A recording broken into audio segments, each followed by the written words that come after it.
ಕೇಳೋರು ಯಾರಾದ್ರೂ including you madam ಇದ್ರಾಗ 5 ರೂಪಾಯಿ ತಗೋರಿ 1 kg ಈರುಳ್ಳಿ ಬೆಳಕ್ ತೋರಿಸ್ರಿ. ಕಷ್ಟಕ್ಕೆತ್ತಲ್ಲ ಹೋಗ್ಲಿ. ನಮ್ಮ ರೈತರು ಈರುಳ್ಳಿ ಟೊಮೆಟೊನ ರೋಡಿಗೆ ಚೆಲ್ಲುವಂಗ ಯಾವತ್ತರ ಈ ಚಿಪ್ಸು ಚಾಕ್ಲೇಟು ಕೋಲ್ಡ್ ಡ್ರಿಂಕ್ಸು ಇದನ್ನೆಲ್ಲ ತಯಾರು ಮಾಡೋ ಕಂಪ್ನಿಯವರು ನಮ್ಗೆ ಚಲೋ ರೇಟ್ ಸಿಕ್ಕಿಲ್ಲ ಅಂತ ಯಾವತ್ತರ ರೋಡಿಗೆ ಚೆಲ್ಲೋಗಿರೋ ಉದಾಹರಣೆ ಅದಾವು? Is there any example? ನೋಡಿ, ನೀವ್ ಹೇಳೋ ಎಲ್ಲಾ ಸಮಸ್ಯೆಗಳ ಬಗ್ಗೆ ನಮಗೂ ಗೊತ್ತಿದೆ.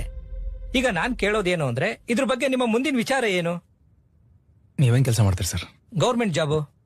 ಏನಿಲ್ಲ ಸರ್, ಸರ್ಕಾರದವರು ವ್ಯವಸಾಯನೂ ಒಂದು ಗೌರ್ಮೆಂಟ್ ನೌಕರಿ ಅಂತ ಹೇಳಿ ಡಿಕ್ಲೇರ್ ಮಾಡ್ಬಿಡ್ಲಿ.